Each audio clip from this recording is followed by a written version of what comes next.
As James entered his 6th hour of standing in the relentless downpour, something magical happened that would transform this day from a test of endurance into a moment of pure human connection. Through the sheets of rain, he became aware of small footsteps approaching his position. The sound was different from the heavy boots of security personnel or the hurried steps of palace staff. These were the light, careful steps of a child. Princess Charlotte, just 8 years old, had been deeply moved by the sight of the guard, standing so steadfastly in the terrible weather. From inside the warm, dry palace, she had watched through the windows as James maintained his position hour after hour, never wavering despite the storm's intensity. Her young heart was touched by his dedication, and she had convinced her parents to let her do something special for the brave soldier. The little princess appeared through the rain like a vision, holding a large black umbrella that seemed almost too big for her small hands.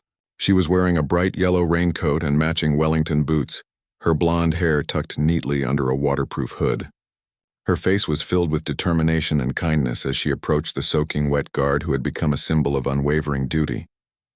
James could see her approaching in his peripheral vision, but protocol required him to maintain his position and focus. However, he could sense something extraordinary was happening. This wasn't a routine palace activity or security check. This was something unprecedented, something that touched the very heart of what it meant to serve the royal family. Princess Charlotte positioned herself carefully next to James, holding the large umbrella high above his head to provide him with shelter from the rain that had been falling on him for nearly 6 hours. The umbrella was clearly too heavy for her small frame, but she held it with both hands, her face showing concentration and determination as she tried to protect the dedicated guard from the storm. For the first time in hours, James felt the rain stop hitting his bearskin hat and shoulders. The relief was immediate and profound, but more important than the physical comfort was the emotional impact of this young princess's gesture. In all his years of service, through countless ceremonial duties and formal occasions, nothing had prepared him for this moment of pure, spontaneous kindness. The princess stood beside him in silence, understanding instinctively that guards on duty couldn't speak or break their stance. But her presence communicated everything that needed to be said. Her small act of compassion spoke volumes about the character of the royal family and the genuine appreciation they felt for those who served them with such dedication. Palace. Staff and security personnel watched from nearby windows, many with tears in their eyes as they witnessed this extraordinary scene. The sight of the young princess standing in the rain, holding an umbrella for the guard who had shown such remarkable commitment, created one of the most touching moments in recent royal history. Princess Charlotte remained at James's side for nearly 15 minutes, her arms growing tired from holding the heavy umbrella, but her resolve never wavering. She understood the importance of what she was doing, not just providing physical relief from the rain, but acknowledging and honoring the sacrifice this soldier was making in service to her family. When she finally had to leave, Princess Charlotte looked up at James's face with her bright, intelligent eyes and offered him the warmest smile he had ever received. Though he couldn't respond verbally or change his expression, James felt that smile reach directly into his heart. In that moment, all the hours of standing in the rain, all the discomfort and challenge became completely worthwhile. As the princess walked back toward the palace entrance, carefully navigating the flooded courtyard in her yellow Wellington boots, James knew that this day would forever be the highlight of his military career. He had experienced something that went far beyond duty or protocol. He had experienced the genuine gratitude and kindness of the person he was sworn to protect. The rain continued to fall, but somehow it felt different now. James stood taller, if that was possible, filled with renewed purpose and pride. He had not only demonstrated the finest traditions of the Queen's Guard, but had also been honored by one of the most heartwarming gestures of appreciation imaginable.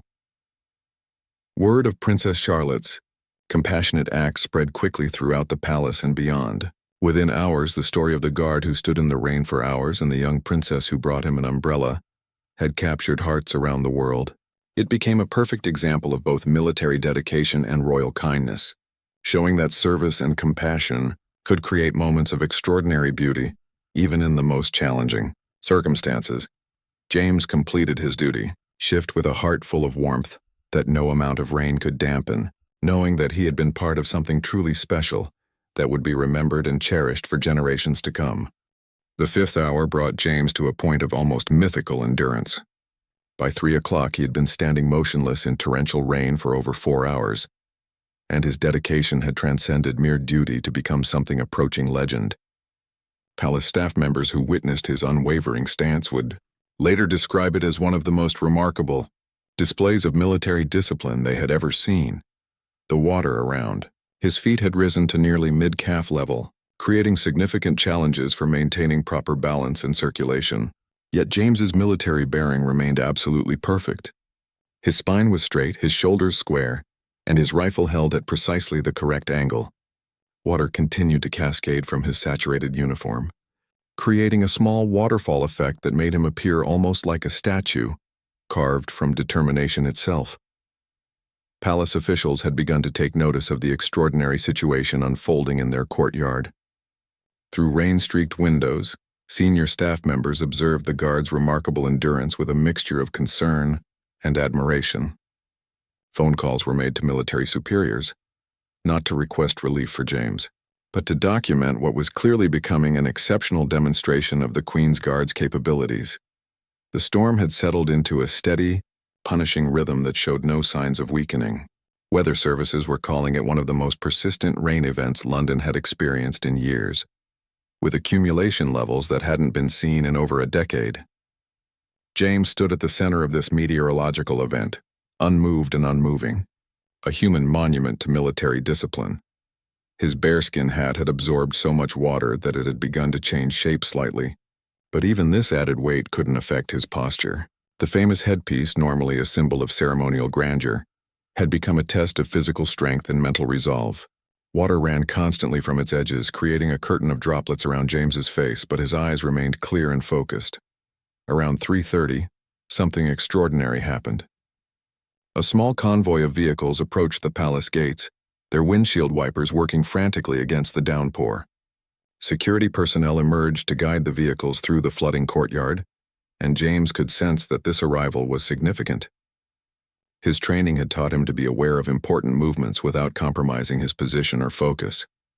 The vehicles navigated carefully through the standing water, their occupants clearly members of the royal family, based on the security protocols being followed. James maintained his position and focus, but he could sense the increased activity around the palace as staff members prepared for what appeared to be an unscheduled arrival during the storm. One vehicle in particular drew closer to James's position, moving slowly through the flooded area. Through the rain and the vehicle's rain-streaked windows, he could make out several figures inside, including what appeared to be children. The vehicle paused briefly near his position, and James could feel the occupants observing his steadfast stance in the storm, the sight of the Queen's Guard standing unwavering in such extreme conditions clearly made an impression on the vehicle's occupants. James could hear muffled voices from inside the car, including what sounded like a young voice expressing amazement at his dedication.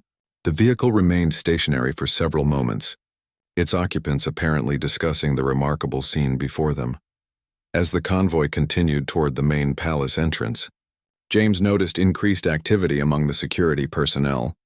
Radio communications intensified, and several additional staff members emerged briefly despite the harsh weather. Whatever was happening, it was clear that James's dedication had not gone unnoticed by those arriving at the palace. The rain continued to fall with the same intensity it had maintained for hours, but James sensed that something was about to change.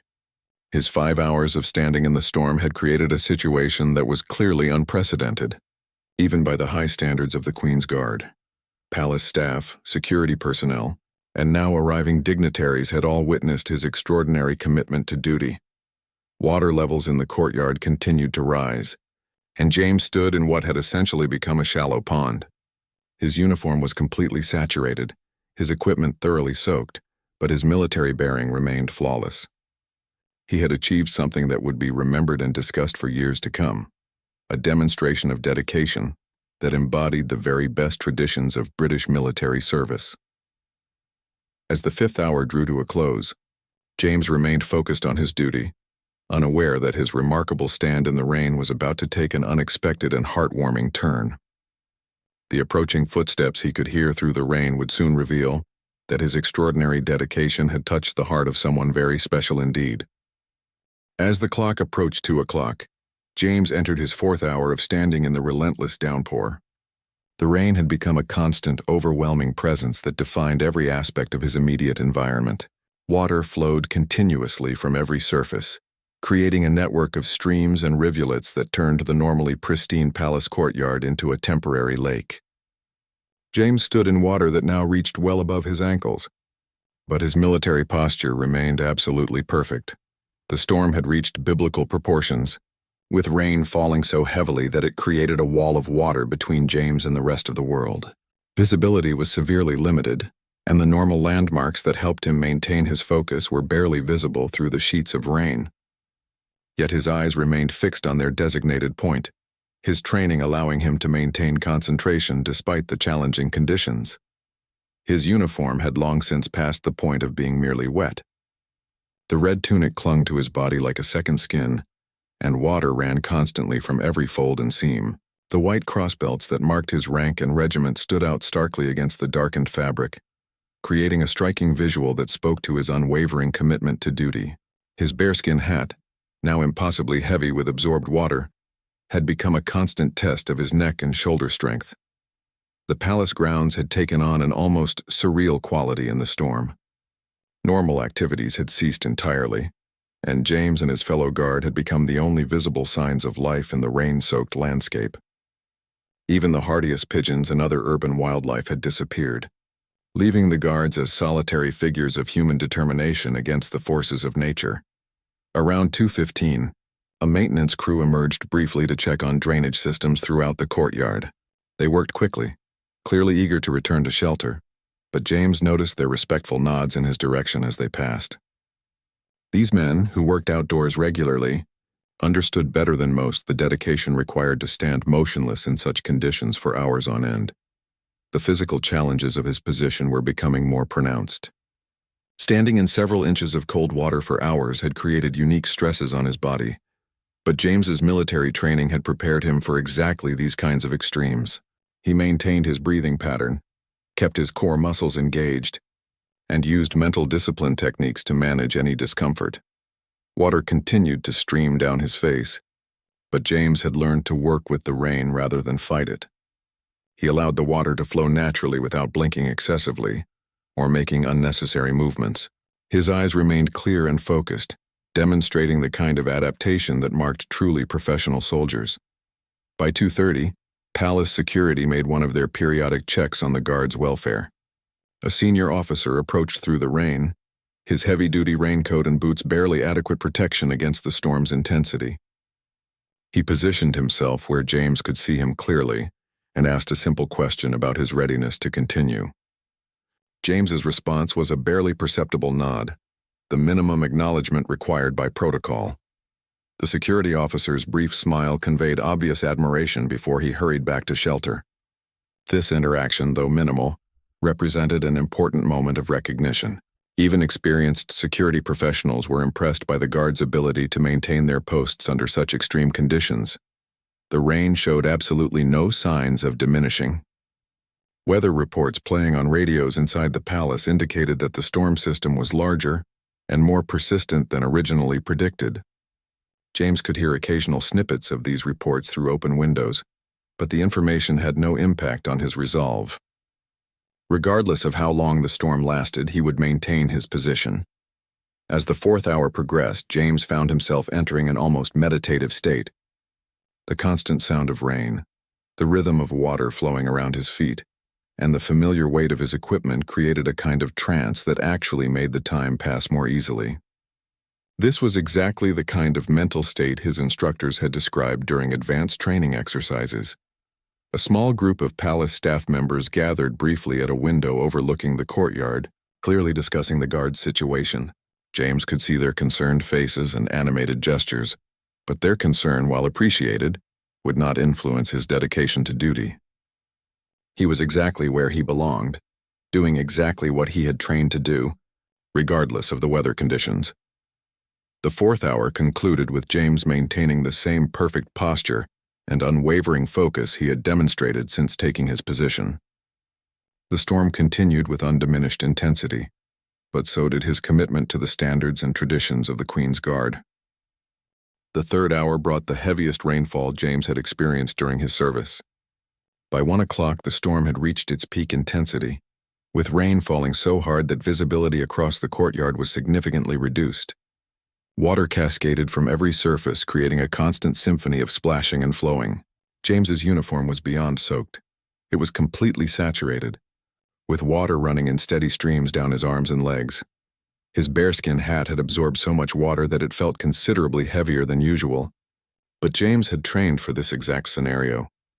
During his preparation at the guards' depot, instructors had simulated extreme weather conditions to test their mental and physical resilience.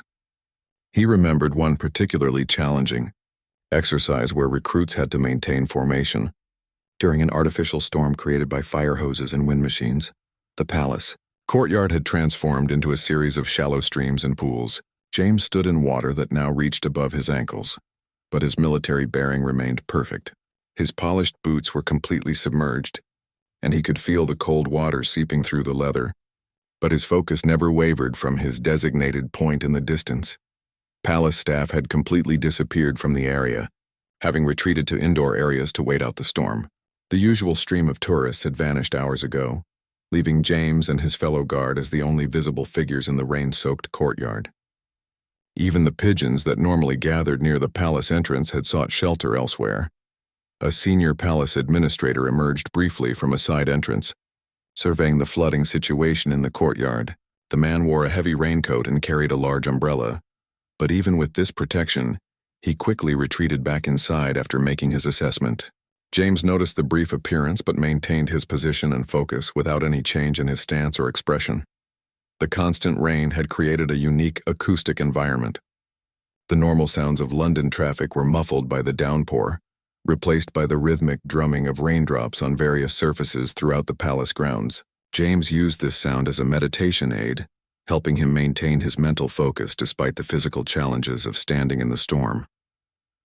Water continued to accumulate around the palace entrances, and James could see maintenance crews working inside the building to address potential flooding issues. Through the rain-streaked windows, he glimpsed staff members moving equipment and placing protective barriers. Their urgent activity contrasted sharply with his own stillness, highlighting the unique nature of his duty. His rifle remained steady in his hands despite the challenging conditions. The weapon was designed to function in all weather conditions, and James's grip remained firm and confident. Water ran down the barrel and stock, but his training had taught him to maintain proper handling regardless of environmental factors. This was exactly the kind of situation that demonstrated the thoroughness of his military preparation. By 1:30, James had been standing in heavy rain for 3 hours. His physical conditioning allowed him to maintain his position without significant strain, but he was acutely aware of how thoroughly soaked he had become. Water had penetrated every layer of his uniform, from his outer tunic down to his undergarments, but his commitment to duty remained absolute. The storm showed no signs of weakening. If anything, the wind had picked up, driving the rain at sharper angles and creating small whirlpools in the standing water around the courtyard. James adjusted his weight distribution slightly to maintain perfect balance, but otherwise remained motionless. His training had prepared him for extended periods in challenging conditions, and today was the ultimate test of that preparation. A delivery truck approached the palace gates but was quickly redirected by security personnel who emerged briefly from their sheltered positions. Even these brief interactions with the storm left the security officers visibly drenched despite their rain gear. The contrast between their hurried movements and James's steady composure highlighted the extraordinary nature of his commitment. As the third hour drew to a close, James reflected on the significance of this moment in his military career. This would undoubtedly become one of those experiences that defined his service and demonstrated his dedication to the highest standards of the Queen's Guard. The rain continued to fall with unrelenting intensity, but James remained ready to stand for however long his duty required. By 11 o'clock, the rain had transformed from a gentle drizzle into a steady downpour. James could feel the water soaking through his uniform, but his training had prepared him for exactly this situation. His red tunic was now thoroughly drenched, clinging to his body, and water had begun to pool around his polished boots. Yet his posture remained perfect, his expression unchanged and his eyes fixed on their designated point. The tourists had largely disappeared, seeking shelter in nearby cafes and shops. Only the most dedicated photographers remained, capturing images of the guard standing resolute in the increasingly harsh weather. James could hear the rapid clicking of camera shutters and occasional comments about the incredible dedication of the Queen's Guard, but he blocked out all distractions. His fellow guard, stationed at the opposite entrance, was enduring the same conditions. James couldn't see him from his position, but he knew that Corporal Davies would be standing just as steadily, just as professionally. They had trained together, shared stories of home during their breaks, and had developed a mutual respect for each other's commitment to their duties. The rain began to fall harder, creating small streams that flowed across the palace courtyard. James felt water trickling down his neck beneath his collar, but he maintained his breathing pattern and kept his focus sharp. This was a test of mental strength as much as physical endurance. His drill instructors had taught him that the mind could overcome any physical discomfort if properly disciplined. Around noon, palace staff members hurried past, their umbrellas barely protecting them from the intensifying storm. James noticed their concerned glances in his direction, but protocol was clear. Unless directly addressed by a senior officer or member of the royal family, he was to remain at his post regardless of weather conditions. This was the standard that had been maintained for centuries. The water level around his feet was now more noticeable, and James could feel the dampness seeping through his boots.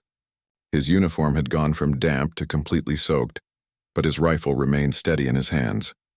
He thought about the history of the guards who had stood in this very spot before him, through world wars, coronations, and countless storms. He was part of an unbroken chain of service and dedication. A maintenance worker approached and began clearing leaves from nearby drains, trying to prevent flooding in the courtyard. The man worked quickly, occasionally glancing at James with obvious admiration for his unwavering stance. The worker muttered something about proper dedication as he continued his task, but James remained focused straight ahead. The rain showed no signs of stopping. If anything, it seemed to be getting heavier. James's bearskin hat was now completely saturated, and water ran constantly from its edges. His red tunic had darkened to a deep burgundy color, and his white belt and cross straps stood out starkly against the wet fabric. Still, he maintained perfect military bearing. By 12:30, James had been standing in the rain for over 2 hours. His physical training had prepared him for extended periods of standing, but the constant wetness added an extra challenge. Water had soaked through every layer of his uniform, but his mental discipline remained strong. He reminded himself of the words carved above the entrance to his barracks: duty, honor country. The storm continued to intensify, with occasional gusts of wind driving the rain horizontally across the courtyard. James adjusted his stance slightly to maintain balance, but otherwise remained motionless. His training had taught him that weather was just another variable to overcome, not a reason to abandon his post or compromise his standards. A small group of palace security officers walked past, their rain gear protecting them from the worst of the storm. One of them paused to speak quietly with his colleague, and James caught the words remarkable dedication and true professional. Such recognition from his peers meant more than any formal commendation, though James remained focused on his duty rather than any potential praise. As the second hour in the rain came to an end, James felt a deep sense of satisfaction. This was exactly the kind of challenge that separated the Queen's Guard from ordinary soldiers. He was living up to the highest standards of his regiment and honoring the trust placed in him. The rain continued to fall steadily, but James stood ready to maintain his post for as long as necessary. The morning started like any other Tuesday at Kensington Palace. Sergeant James Mitchell adjusted his red tunic one final time before taking his position at the main entrance. At 28 years old, he had been serving in the Queen's Guard for 6 years, but the pride of wearing the iconic uniform never faded. The black bearskin hat sat perfectly on his head, and his polished boots reflected the pale London sky. James had been specifically chosen for this assignment because of his impeccable record. He never moved during his duty, never spoke unless absolutely necessary, and had never once broken protocol. His commanding officer had praised him just last week, saying he was the kind of soldier who made the British military proud. Today felt special somehow, though James couldn't put his finger on why. The weather forecast had predicted light showers, but James wasn't worried. He had stood through worse conditions before. Rain, snow, blazing sun, howling wind. Nothing could make a Queen's Guard break formation. It was more than just a job. It was a sacred duty that connected him to centuries of British tradition. As he marched to his post, James thought about his younger sister back in Yorkshire. She always joked that he looked like a toy soldier, but she was incredibly proud of him. His parents had driven down from their small town just to see him in uniform when he first got the position. His mother had tears in her eyes, and his father, a former coal miner, had shaken his hand with genuine respect. The palace grounds were busier than usual this morning. James noticed several staff members hurrying about with what appeared to be preparation for an informal family event. He had heard whispers that the Prince and Princess of Wales were expected with their children later in the day, but as a guard, such information was not his concern. His job was simple: stand perfectly still, look straight ahead, and protect the royal residence. By 9 o'clock, James had taken his position. The familiar weight of his rifle felt reassuring in his hands. He stood at attention, his eyes focused on a fixed point in the distance, his breathing steady and controlled. Tourists began gathering, taking photos and marveling at the stoic figures in their red uniforms. Children pointed excitedly, and their parents explained the history and importance of the Queen's Guard. The first drops of rain began to fall around 10:30. James felt them land softly on his bearskin hat and shoulders, but his expression remained unchanged. This was exactly what he had trained for. Rain was just another test of his dedication and professionalism. He had stood in much heavier downpours during his training at Windsor, where drill sergeants had tested their resolve under every possible condition. As the minutes ticked by, the light drizzle gradually intensified. James could hear tourists commenting on the weather, with many seeking shelter under nearby trees and covered areas. Some expressed sympathy for the guards who remained motionless at their posts, but James felt no discomfort. This was his duty, his honor, and his contribution to a tradition that had protected British royalty for generations. The rain continued to fall steadily, creating small rivulets that ran down James's uniform. His red tunic began to darken with moisture, and water droplets collected on the brim of his bearskin hat before falling to the ground. Still, he remained perfectly still, his eyes never wavering from their fixed position, his hand steady on his rifle. Other tourists came and went, many commenting on the dedication of the guards who stood unwavering, despite the increasingly unpleasant weather. James could hear their conversations, their admiration for the commitment displayed by the Queen's Guard, but he remained focused on his duty. This was exactly the kind of moment that separated true guardsmen from ordinary soldiers. As the first hour passed, James reflected on his training and the oath he had taken. He remembered the words of his drill instructor: "A Queen's Guard stands watch regardless of personal comfort, weather, or distraction. You are the living embodiment of British resilience and duty." Those words had shaped his entire approach to service, and today they felt more meaningful than ever.